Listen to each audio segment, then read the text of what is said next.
continuing with class 9 physics, chapter 4, part 8 of this chapter. We are doing Newton's second law.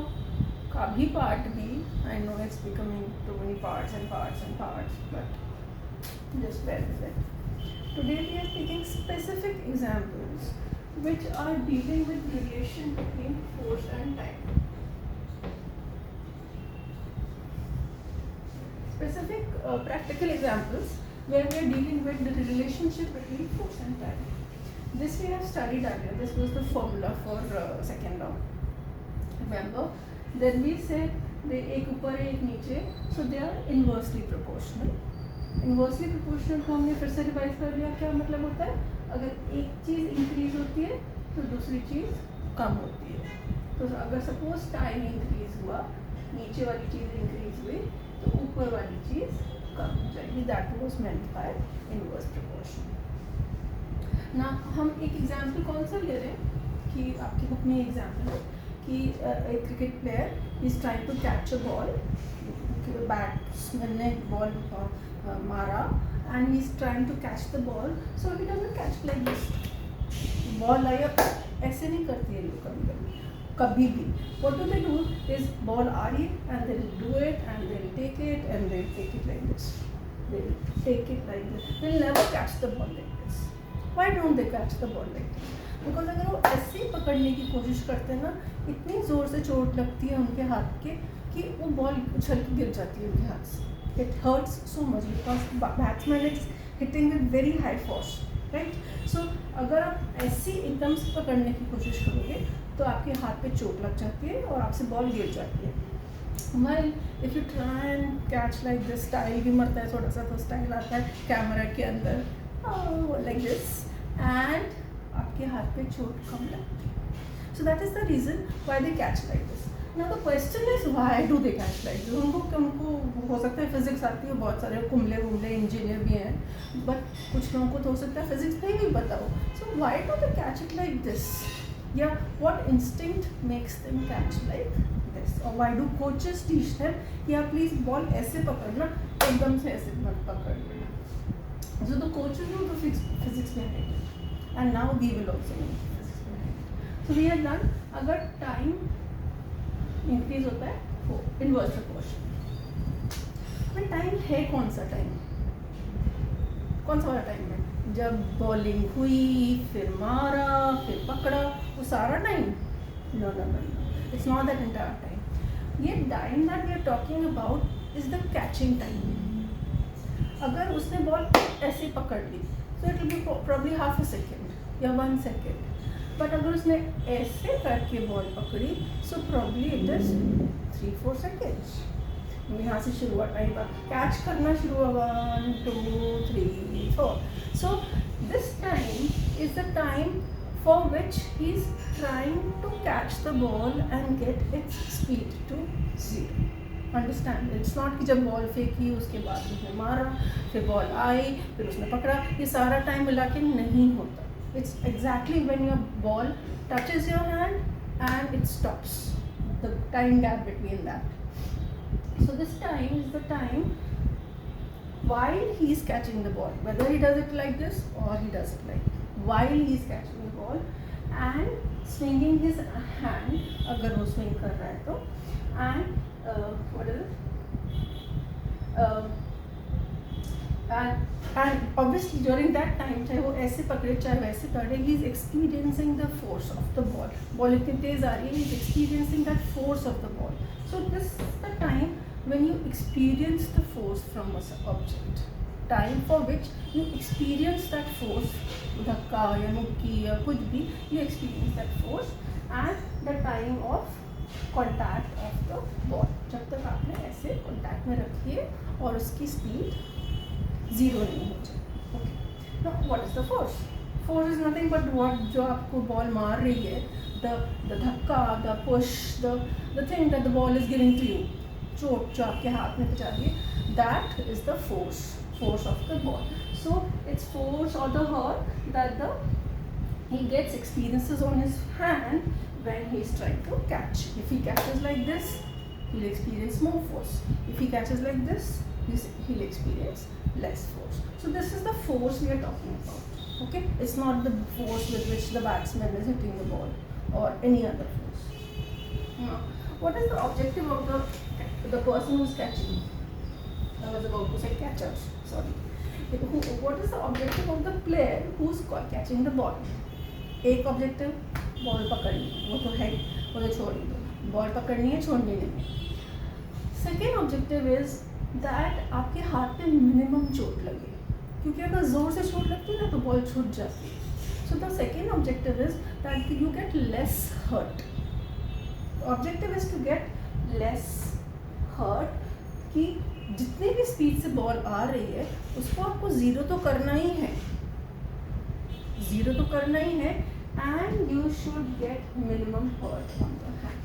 That is your primary objective, कि आपको ball को रोकना है and आपके हाथ पे चोट नहीं लगनी चाहिए। That is the objective of the player for which he does this action. Now let's see the physics why he does that action.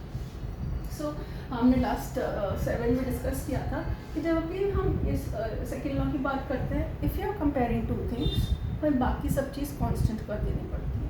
तो अब अगर ये मैच चल रहा है और किसी ने बॉल मारी है, हम टाइम ऑफ फोर्स को कंपेयर करना चाह रहे हैं, तो हमें इन तीनों चीज़ों को फिक्स करना पड़ेगा। क्रिकेट मैच चल रहा है, बॉल तो बॉल रहेगी ना, उसका मास फिक्स्ड रहेगा, so mass of the ball will remain fixed. हमने एग्जांपल ले लिया 2 kg, I don't really know what is the mass of typical cricket ball, so it is fixed. Whatever the match is going on, एक बार जो ball ले ली वो will become fixed. उसकी फाइनल स्पीड हमें कितनी चाहिए बॉल की? फाइनल स्पीड हमें रोकनी है ना, बॉल यहाँ पे करके भी अल्टीमेटली रोकनी है ना, ऐसे करके भी रोकनी है।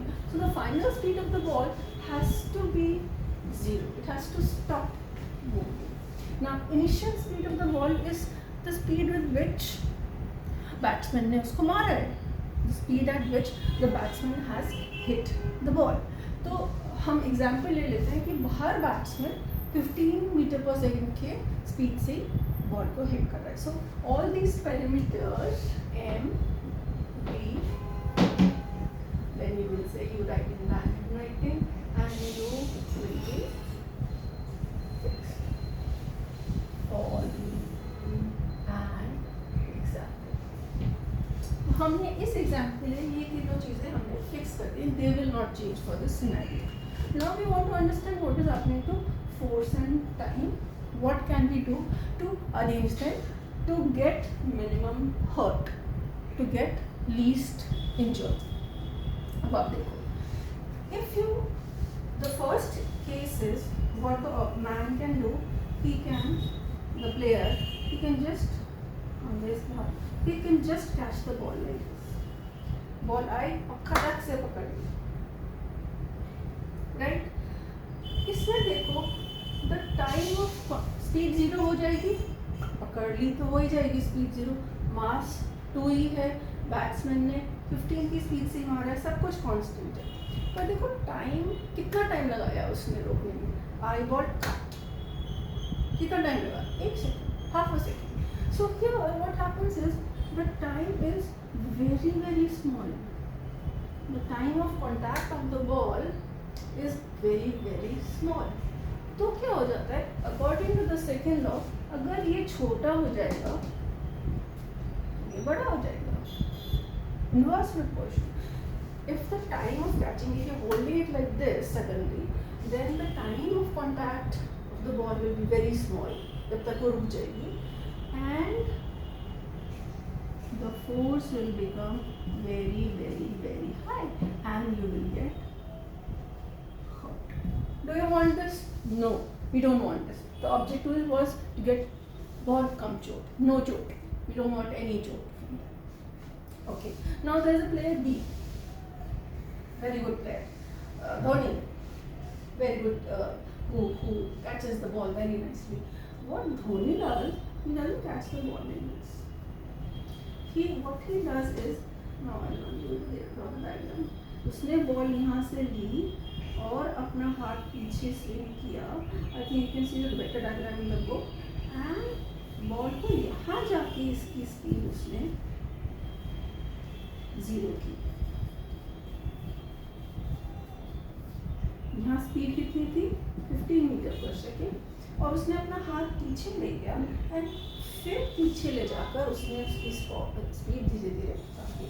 इसमें क्या हुआ, यहीं पे 15 मीटर्स पर सेकेंड थी और यहीं पे 0 मीटर पर सेकेंड होगी within no time. 0 time में हुई चेंजेस वही हैं, 15 से 0 और 15 से 0। पर इस आदमी ने क्या किया, एकदम से पकड़ लिया तो उसको बहुत ज़्यादा चोट लगी, उसका टाइम ऑफ कॉन्टैक्ट कम था, इनवर्स प्रोपोर्शन टू फोर्स कम था तो फोर्स ज़्यादा था। अब इधर देखो इसने क्या किया, धोनी ने क्या किया, धोनी ने इसकी आँख तो बनानी चाहिए, बाल भी ओके। धोनी ने क्या किया, he swung his hand like this. What is he doing? He is increasing the time for, और जब बॉल ऐसे हो रही है तो रुकी नहीं है, रुक रही है धीरे धीरे धीरे धीरे, यहाँ जाके रुक रही है। उसकी 0 स्पीड कब आई है, यहाँ से 15 शुरू हुई, 0, 12, 10, 9, 8 and finally 0. तो the time of contact, the time that it took to stop was very very high. When you swing the hand, the time becomes very very high. 1, 2, 3, 4 second लोग लगेगा ना, इसमें तो बेचारा आधा सेकंड ही लगा। अब जब टाइम बढ़ गया और हमें सेकंड में पता है ये बढ़ेगा, इनवर्स प्रोपोर्शन है, ये बढ़ेगा तो फोर्स कम हो जाएगी। टाइम ऑफ कॉन्टैक्ट उसने बढ़ाया तो फोर्स बहुत बहुत कम हो गई। The moment the force has become less, it is no way he will drop the ball. He will be easily able to catch the ball without getting hurt. उसके हाथ के ऊपर फोर्स ज़्यादा नहीं आएगी, हल्की सी फोर्स आएगी। I hope this example is clear. What he is doing? Why does he? तो अगर शॉर्ट में लिखना है तो क्या लिखेंगे? अगर शॉर्ट में लिखना है तो क्या लिखेंगे कि this is what we will write. This is the shortest answer possible. This and this. If it is a 1 marker question, what will you write? That according to second law, you write this thing, you write this thing, force is inversely proportional to time, and then you will say when you swing the hand, the time of contact increases and the force on the hand decreases and you do not get hurt. Okay, so for a short question, yeah, even for a long question, this is all we need to write. This using second law of motion, then the formula that force and time are inversely proportional, and then the exact question that we're swinging our hand, that means we're increasing the time of contact and the force is getting less and we will not get. Hope this example is clear.